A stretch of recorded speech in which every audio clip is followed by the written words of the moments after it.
ପିଲାମାନେ English honours fourth semester रे तुम मैंने तीनटा कोर पढ़िब कोर 8 कोर 9 एवं कोर 10।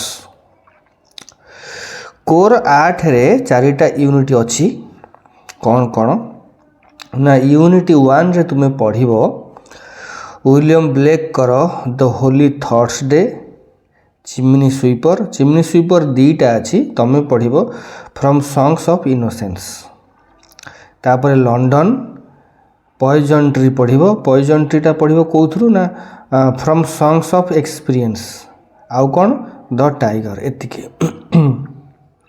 ताहापरे यूनिट 2 रे विलियम वर्ड्सवर्थ कर टिंटन आबे एवं एसटी कोलरिज कर कुबला खान। सेहीपरि यूनिट 3 रे जॉन किट्स कर ode to a nightingale and ode on melancholy. PB. Shelley कर ode to the west wind and to a skylark. सेहीपरि unit 4 रे तुम मैंने पढ़िब विलियम वर्ड्सवर्थ कर प्रीफेस टू लिरिकल बालाड रो सेकेंड एडिशन किंबा पी.बी. सेलिंग कर डिफेंस ऑफ पोएट्री।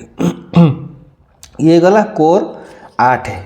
सेहीपरि तुम मैंने कोर 9 रे पढ़िब विक्टोरियन एरा रही कोर 9 रे तार चारिटा यूनिट पढ़िब कोर 9 रो यूनिट 1 रो अछि तुमर चार्ल्स लैम कर ओल्ड चाइना टेनिसन कर यूलिसेस।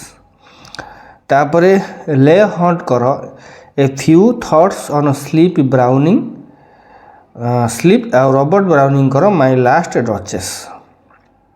सेहीपरि यूनिट 2 रे तुम मैंने पढ़िब मैरी सेलिंग कर फ्रैंकेनस्टाइन और जेन ऑस्टेन कर प्राइड एंड प्रेजुडिस।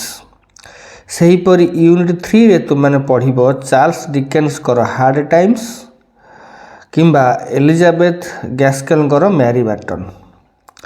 सेहीपरि यूनिट 4 रे तुम मैंने पढ़िब मैथ्यू आर्नल्ड कर कल्चर एंड एनार्की रो चैप्टर 1 और विलियम हेजलैंड कर lectures chiefly on the dramatic literature of the age of Elizabeth from lectures on English poets. एहीपरि भाबे तुम माने कोर 9 जो विक्टोरियन एरा आसी तार 4टा यूनिट पढ़िब। सेहीपरि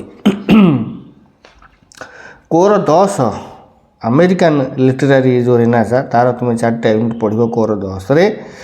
यूनिट 1 रे कौन पढ़िब ना genesis and evolution and the defining myths of American literature city on a hill the frontier spirit the American dream manifest destiny e pluribus उनम।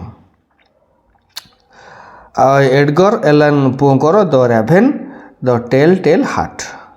Emily Dickinson कर पोएम गुड़ा जो अच्छी because I could not stop for death the soul selects her own society I died for beauty I dwell in possibility.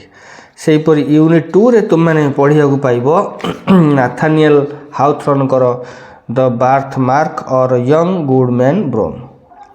हरमैन Melville कर पढ़िब तुम्हें कौन पढ़िब ना बर्टली बाय द स्क्राइवेनर। सेहीपरि यूनिट 3 रे तुम मैंने पढ़िया पाइब read Ralph Waldo Emerson from nature first 20 pages of the text रो प्रथम 20टा पेज। तापरे वाल्ट व्हाइटमैन कर सॉन्ग ऑफ माइसेल्फ। सेहीपरि यूनिट 4 रे तुम मैंने पढ़िया पाइब हेनरी डेविड थोरेंकर from Walden fast 20 pages from the text. तापरे Sojourner Truth speech to the women's rights convention. एहीपरि भाबे तुम मैंने जो सेमिस्टर 4 रे इंग्लिश ऑनर्स पिला माने कोर 8 9 10 ए सिलेबस तुम पढ़िब। सिलेबस वीडियो मु आलोचना करदेली यापर गोटे गोटे वीडियो आसब और स्वतंत्र गोटे NEP 4 semester English honours playlist मुझे बनईदेवी तादर सब वीडियो भी एका संगे रही तो मैंने एकाथरे देखा पाइब। आज एतिकी पुणी देखा नेक्स्ट क्लास रे। रोची हैव ए गुड डे।